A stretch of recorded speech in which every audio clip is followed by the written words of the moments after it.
All right.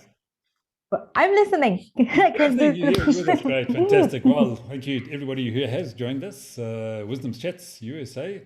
Morning to the USA. Afternoon everywhere else. Well, not everywhere else, but to everyone else on this forum, because I think the rest of us in the afternoon. But great to have you all on board again. And I think we're talking about giving today, Lee. Is that correct? Yeah, we don't like giving anything away. We just yeah. But Yeah, Trevor keeps on asking me to fax him a check, but he never cashes it. So clearly he doesn't want to. He doesn't want the money. Um, so Trevor, I'll keep on trying to fax that check to you, but yeah, we'll just have to see where we go with that. So Lee, what are you planning to give away this afternoon? what do I plan to? Oh, we have to give away something today? Did you say ye or Lee, Ivan? Who cares? I'm giving the mic to anybody who wants to take Oh, it. sorry. Go ahead. Go Go ahead, ahead, Lee. Lee. So we were talking about giving, but I was actually talking to Lee, but Lee, me, he, she, I don't know, whichever Go one you ahead, want. Lee. Okay. Hey, I'll go. I'll launch in and give ye some time to think. So this whole idea of giving, really, it seems to be a vital principle in who we are as human beings. There's some aspect of giving that I think is wired into us. Maybe it's survival, even if we look at it in terms of the evolution of humans, that how do we actually survive? We actually have to give something of ourselves in order to get something from somebody else. So I'm very good at picking berries, you good at growing potatoes, and we can exchange them. So we give to get. But I also think there is something beyond that, where you think about these disasters in the world. I think of, I had just been in Thailand when that huge tsunami flooded that nation and some of the islands around there in 2004. New Year's Eve, I think it was or just between Christmas and New Year, 2004. And the whole world responded with compassion and pouring gifts and care to those who'd lost homes, businesses, family members. So I think there is something that is an instinct that comes, and I'm hoping it's the best part of us, that comes from humanity, to care for perfect strangers, people we don't know and will never meet, and yet we feel that it's important to give something. So that's one aspect of giving. The other aspect of giving is from a business perspective, and I wanted to think about this as well. And again, maybe it's give to take, but one of the things that is being emphasized in business today over and over and over again is client-centric, being client-centric. And that means that you need to give a service that speaks to the client, speaks the client's language, is prompt, is professional. The Wisdoms team wanted to do business with somebody that we connected with online. We sent a message to them through their website, didn't hear from them. Eventually found an email, sent an email. Over a week later, we got a response. Then further down the line, and trying to set up an appointment, it just, nothing gelled. There was nothing that he was giving that gave us any indication that he wanted our business. And so there needs to be that focus around giving. And then, sorry, the last thing I want to say about giving is that if you're going to give, and giving is important, there's also an element of receiving. And sometimes that is not easy. Giving comes out of, we have a sense of, I want to say pride, but we feel good when we give. When we receive, it can feel humbling. And that feeling of being humbled doesn't always feel good. My parents-in-law, before we were married, gave my husband and I a sewing machine for our engagement. Now, that might seem like a very ordinary thing for you to give, and a very practical thing. But my mom was a seamstress growing up, and I came from just a simple home. And my mom saved for months and months and months to buy a new sewing machine. And we had a special event. We went into Harare from Marandera, a little town in Zimbabwe. We went to go and buy the sewing machine. It was a big event in our lives that we could now afford the sewing machine. So just to be given a sewing machine, like it was just an ordinary thing, was overwhelming for me. And so it's interesting to know what to give, how to give, isn't as simple sometimes as you think. So that's my introduction to giving. And so hopefully that's opened some ideas for you to share. Great, thanks, Lee. Should I start? Yeah, go for it, G. Go for it. I'm not sure about like the whole, yes, it's definitely humbling at times to be given something and being at the receiving end. And at times I find it's very hard for me to react to that. I don't know what to say or what to do when someone has graciously, well, sometimes it's not necessarily a thing. It's just, given their insights to, especially like in business, or like their knowledge, their life experience told to me. I find that is very generous and very useful for a lot of people, because the way I see it is we can never make all the mistakes ourselves, and if we have the benefit of people who are willing to give information about their insights, their experience, and I think it is fabulous. And on the other hand, I think giving is a good thing, but trying to be really, I don't know what you call, like stingy, well, like hiding behind giving might be something that is, not really desirable.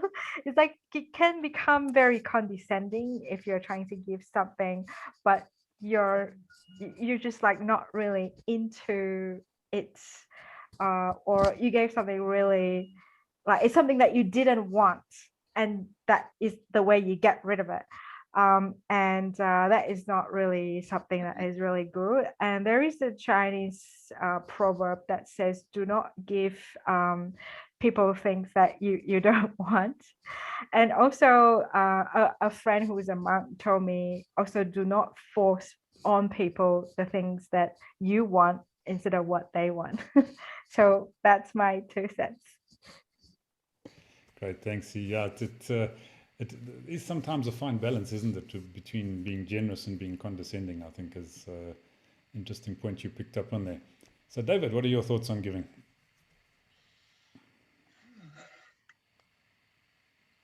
Well, in church, I mostly go to the Episcopal Church. They tell us that it's more blessed to give than receive. I think giving is good because if no one gives, nobody is able to receive. Where giving can kind of fall apart is,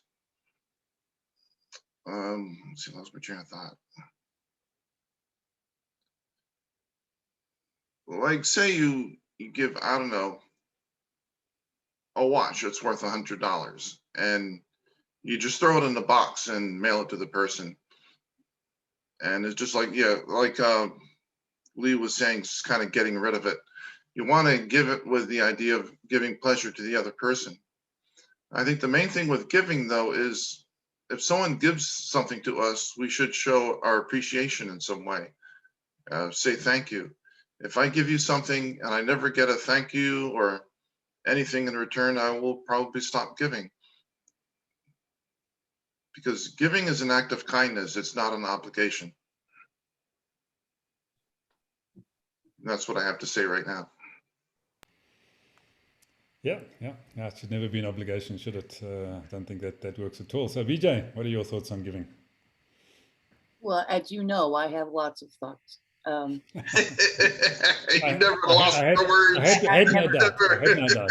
And I'm I'm- sure you're going to give a few of them to us. Yeah, giving is very high, actually, on not only my priority, but it is part of who I am.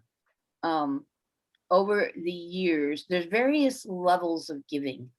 And over the years in the professional world, I have given lots of free time and all my talent and to people who one couldn't afford what my prices were in coaching or consultations. In community wise, I have given lots and lots of free time to various projects and organizations. In fact, I am a very proud member of a national organization called the Kindness Revolution. And it's kind of a cultural environment. It is created to create a cultural shift. And it focuses mostly on not just individuals, but on businesses. And it targets a lot of retail and a lot of company in atmosphere. But what it is created for is to inspire and to help that free will that we as human beings have, just like Lee was talking about the tsunami and the world impact. It is why GoFundMe is so popular.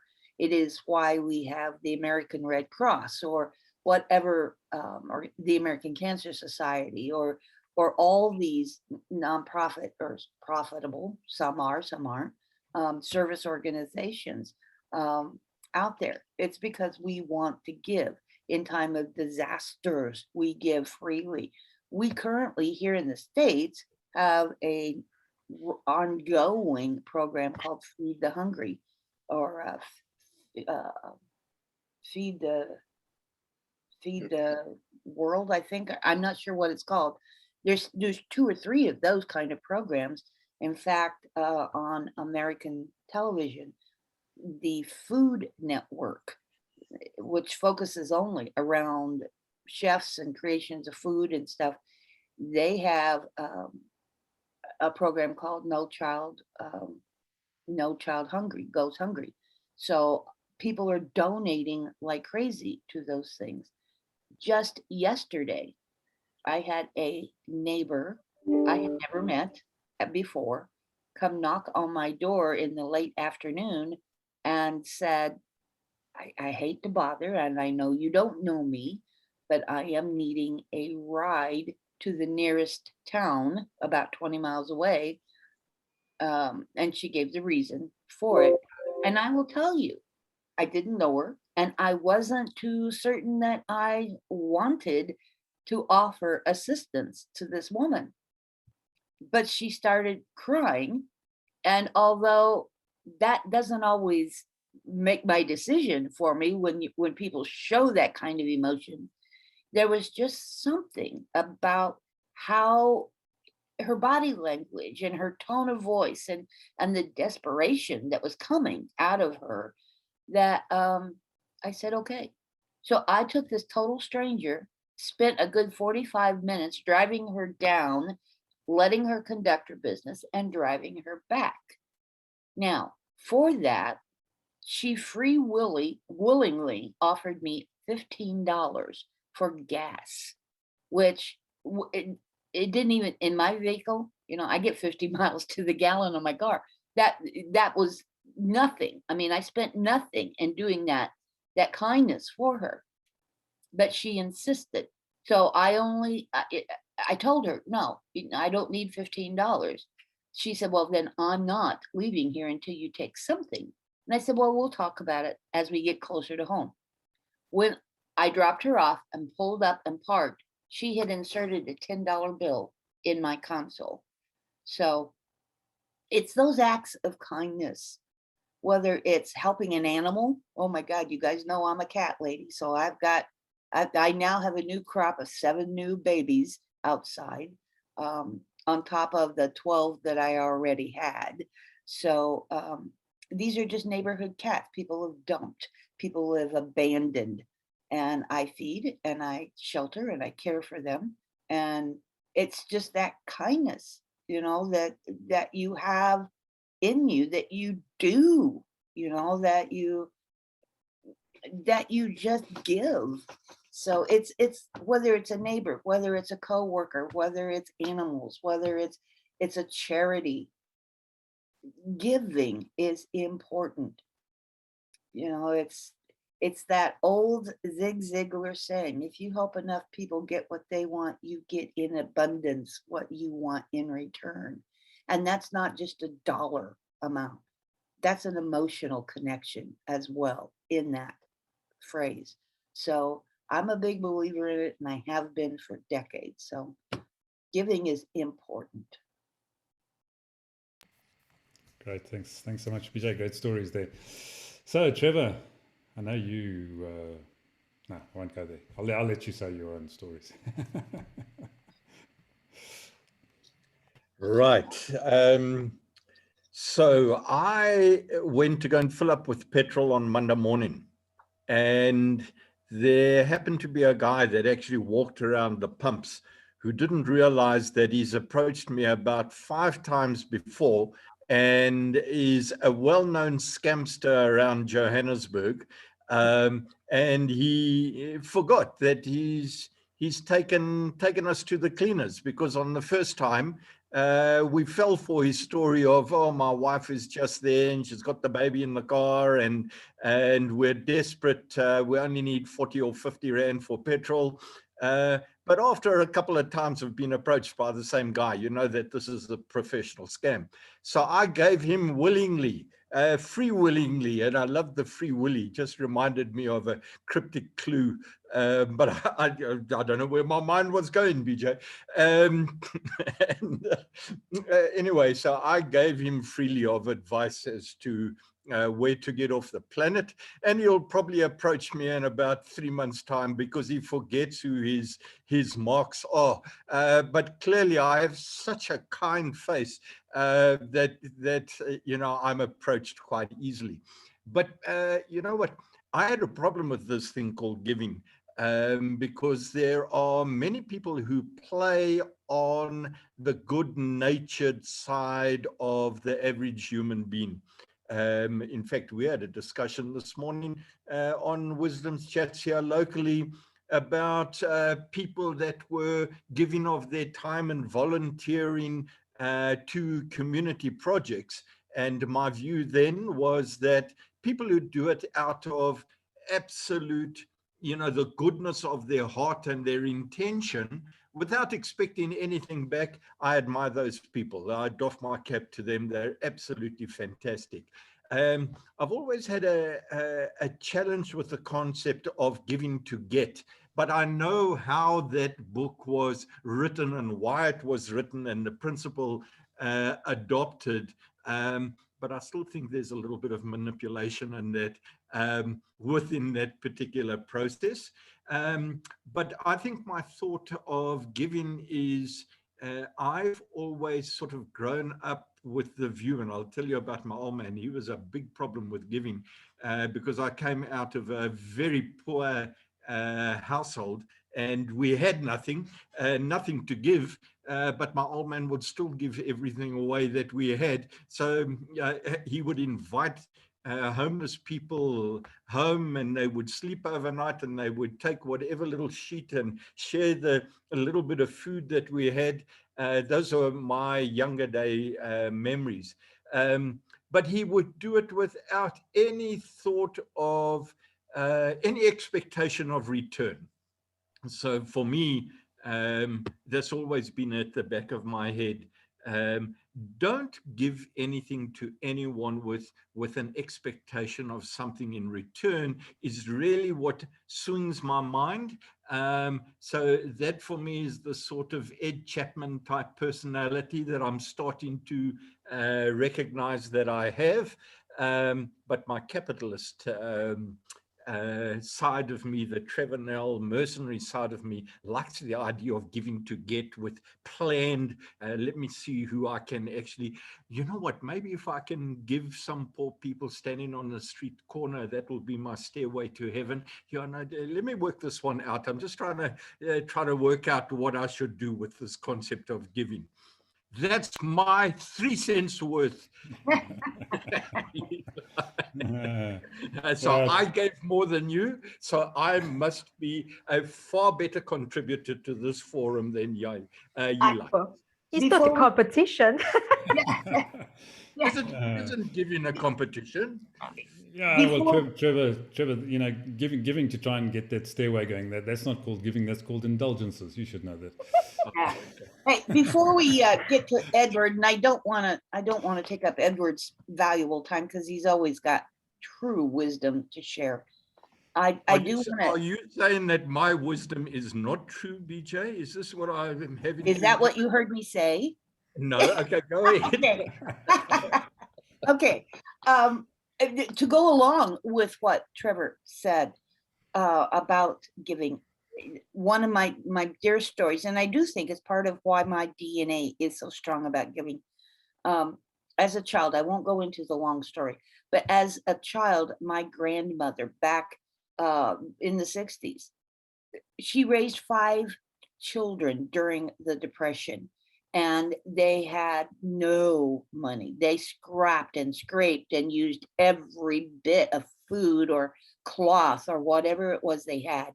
And we would spend a week with them on, it wasn't a farm, but it was kind of a small little farm.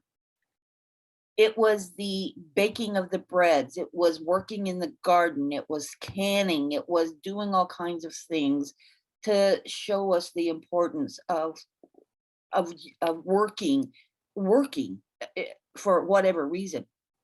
I asked her one day as we were snapping peas or green beans, why in the middle of the table, she always kept a jar of honey, molasses, sorghum, leftover bread, homemade bread from the morning, any piece of leftover cake or pies or cookies, and they were always on a lazy Susan in the middle of her table. And I always said, why do you keep this out? Because in my household growing up, nothing was left on the table. It was always put away into the refrigerator for preservation. And she said, young lady, I grew up in a time when people didn't have anything, and no one will ever come to my home and walk away hungry. And she said, I'll show you how important that is. Later that afternoon, we loaded up one of those old red wagons, and in the deep freeze, we hauled out casseroles and cakes and pies and breads and cookies and all kinds of stuff. We put it into this red wagon and we walked 6 blocks up to the local church. We went around to the back, entered the church, into what was the kitchen, and they had 3 refrigerators and a chest freezer. And we just started putting food in there. And then when we finished, we came home. And I said, why do we do that? Why? And she said, my dear, even though we are now in a time of plenty, there are still people in this little community, which was only about 300, 400 people. There are people in this community that can't feed their babies. So this is my contribution to my community.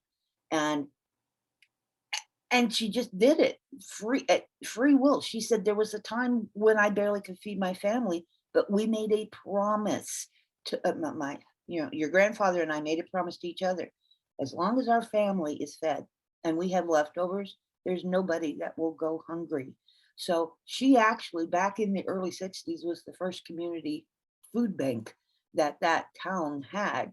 And there were many, many people that didn't even know who this woman was that was giving and feeding their family. I treasure that memory, and I treasure that lesson, which I think again comes back to why I give so freely. So it's in my DNA, and that woman is a saint in my book. Great story, BJ. Thanks. Yeah, thanks for that. Very powerful those childhood and early memory experiences can be. So, Ed, I know you giving us up for a week. I mean, that's just not fair. You know, who said you could give us up? Yeah, actually, when Lee was talking, I just suddenly realised what would be the perfect gift for Trevor, and that is a knitting machine. The people that were on the South African call will know why I said that. Anyhow, talking of presents, it's my birthday on Saturday. And well, happy birthday. Thank you. My children said to me, Dad, is there anything you particularly want?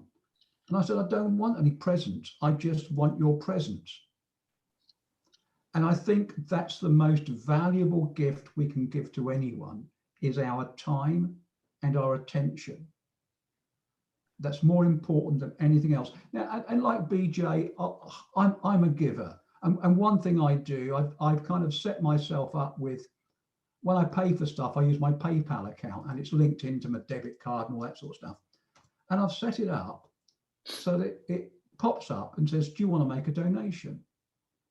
And I think that if I'm buying something like my Brewdog beer, which is a treat, if I've got spare money enough to buy a treat, I've got enough money to give to someone else.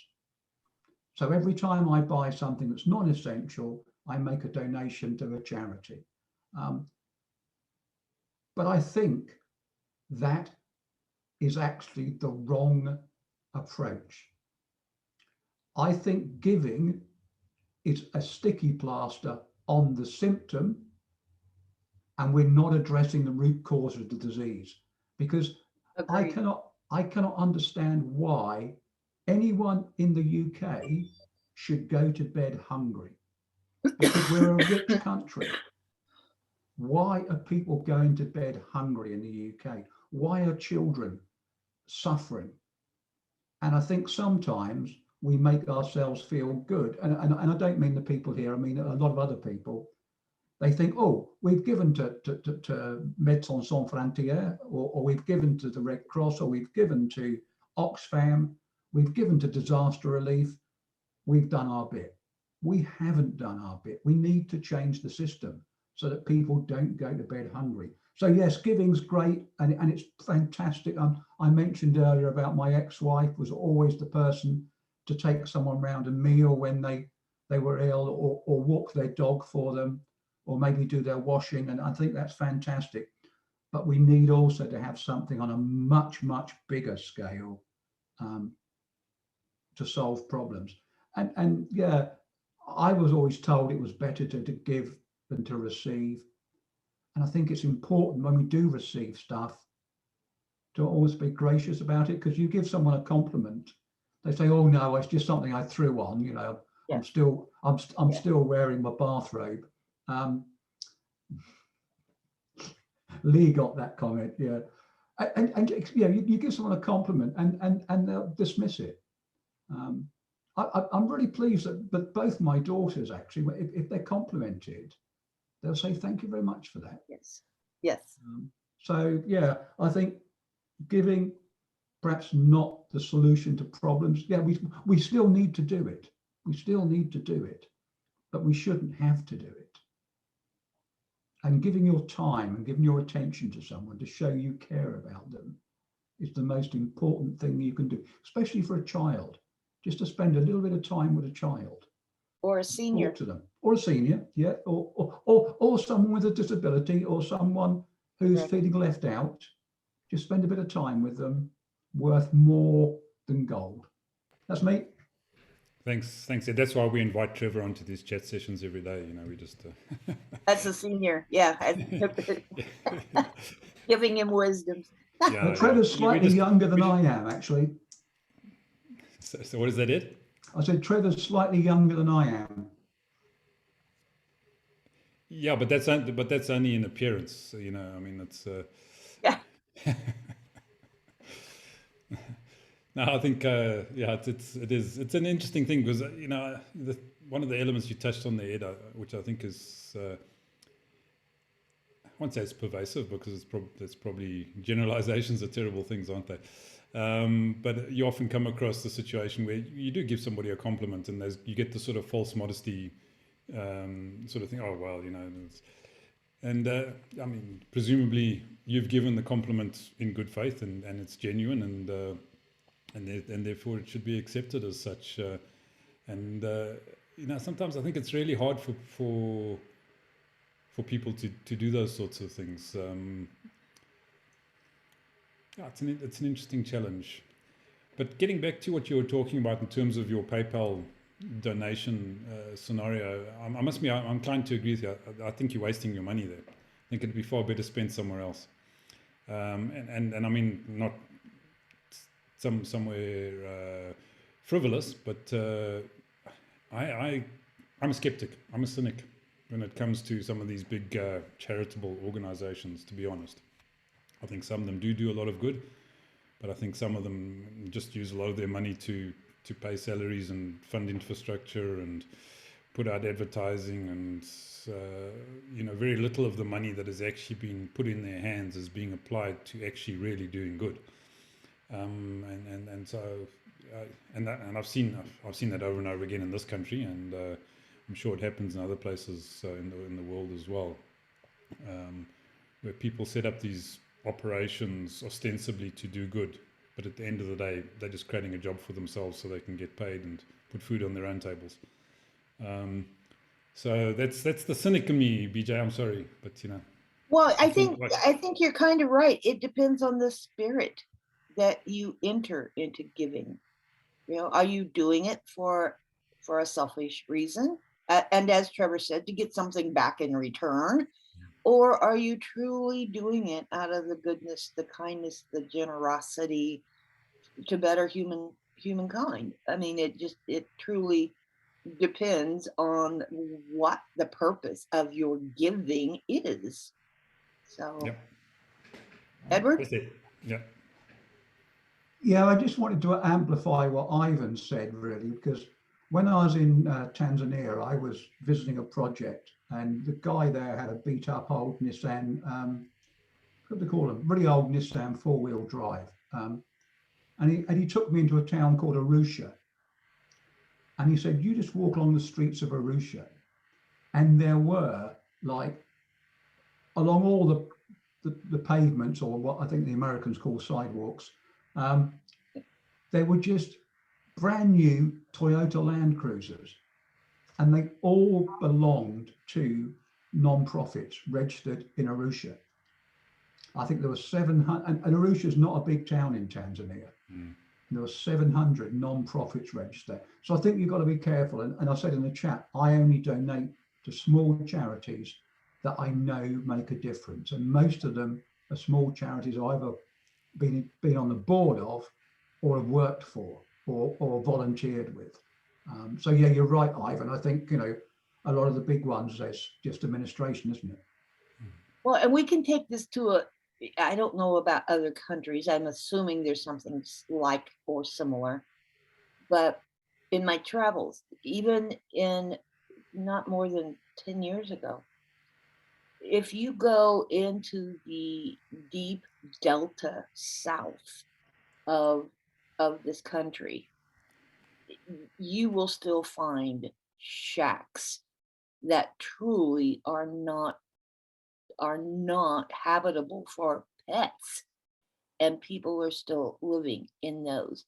You will find children running around in the mud, in the in the areas with some of the dirtiest, tattered looking clothing, and they're skinny, and you can tell that they're not well fed, and it breaks your heart when we come from the land of plenty and we're not even taking care of our own. Now, is that a lack of giving, a lack of caring, a lack of what? Or is that just a city or a state or a country, for that matter, not caring, you know, and not looking after what we should be looking after? Again, that's a whole nother side of giving that we as Edward said, there's a whole lot more that we need to be addressing. So is that part of giving? Is that a stain on our humanity side that we're not caring enough? Or I know here in the States, I can promise you that it's take care of thine own self. And that's, for I've got enough trouble on my own. I can barely feed myself and take care of myself. So why would I want to care for anybody else? That's kind of a mentality, sadly, that we kind of have here. So that's like I said, that's a whole nother side of that giving aspect. Go for it, Trevor. Yeah, just a quick one. I was reminded, I saw on CNN, they've been advertising this program. Stanley Tucci, I think his name is, the director, movie director, and he's been touring Italy, the land of his birth. Right. And it was a fascinating program, just the first one that I watched, and I've been recording it so I can get back to it. But he went to the coast of Amalfi, where you think all the movie stars and everyone goes. And he showed how all of these refugees came into Italy and how they actually put them into city and they built new sections in cities which are now in absolute wreck and ruin because these people don't have any money and there's no money exchange in hands. But what was interesting, they showed him going to these little food carts. And the food carts in Italy, they do these little espressos. I don't understand the thing, why anyone would buy that little thing. Complete waste of time, but there they buy them hand over fist. And you saw them, it was probably €1. And what these people were doing is they would buy an espresso for €1 and they would add in another euro for anyone that wanted to come along and didn't have the money, but wanted to have an espresso because it was just a cultural thing there. And it reminded me of when we were in New York, BJ. So this brings back to you guys in the States. We would go to a pizza place, and that pizza place had done exactly the same. They had homeless people that would actually walk in there and they would get free pizzas because one of their offers was, and I can't remember the concept, they had a particular name for it. And it was that you would buy your pizza and if you could, you would pay for another pizza, and they would put it up on a hanger. And when a homeless person actually came in, they would take off the pizza, no questions asked. If the individual said, please, can I have one of those? They would get this little ticket from there, and they knew they could come in, but it was done with absolute respect. It was a lovely concept. I tried looking at what it was called. It had some name in Italy, and I can't remember what it was called there in America. It was a very nice concept of giving anonymously, and I thought it was a clever give to get concept by the pizza parlor owner because it meant that they stayed in business. They were Correct. getting paid for the pizza that they were giving away. You see, Correct. I like that. Yeah. See, now, and you're right. Here in the States, there's a thing, and I'm sure it's worldwide, but there's a phrase called paying it forward. So paying it forward. So many times you will see, in fact, this happened to me about 2-3 years ago, going through fast food drive-up windows. People will say, I want to pay for their order in the vehicle behind me. And so when that car pulls up, they'll say, the car in front of you just paid for your meal. and you don't know who it is. I mean, you know the car, and you don't know the individual, but at the same time, that person extended that kindness. Or you will go into many restaurants, and there, not all, but there are some that will have a container, a pot or a glass or some kind of container, and there is kind of an acknowledgement that says, if you buy a cup of coffee, you buy another cup of coffee to be given away. And so, as you said, Trevor, there are many homeless people around here, or there are many people who can't afford a decent meal.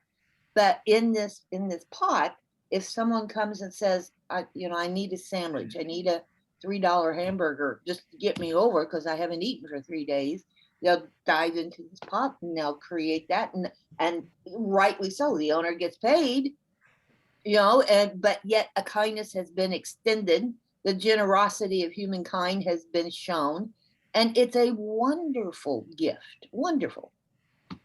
And BJ, if I can please thank you for your statement. We give you a hard time out of our kindness to make you more honey. I know that was a spelling mistake. It is to make you more money, and I'm happy to accept your gift. Please fax the check to me anytime, BJ. All right, good. Folks, thanks very much. And just on a final note, if you haven't watched The Kindness Diaries on Netflix, go and watch The Kindness Diaries, and then you'll be amazed by some of the acts of kindness that people actually give out to a complete stranger.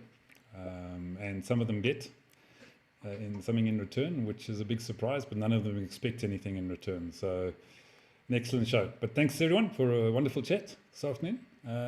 Topic for next week? Anybody? Yeah, I would like to pick up on this. Let's ask the big question. How do we change systems? How do we change systems? What kind of systems?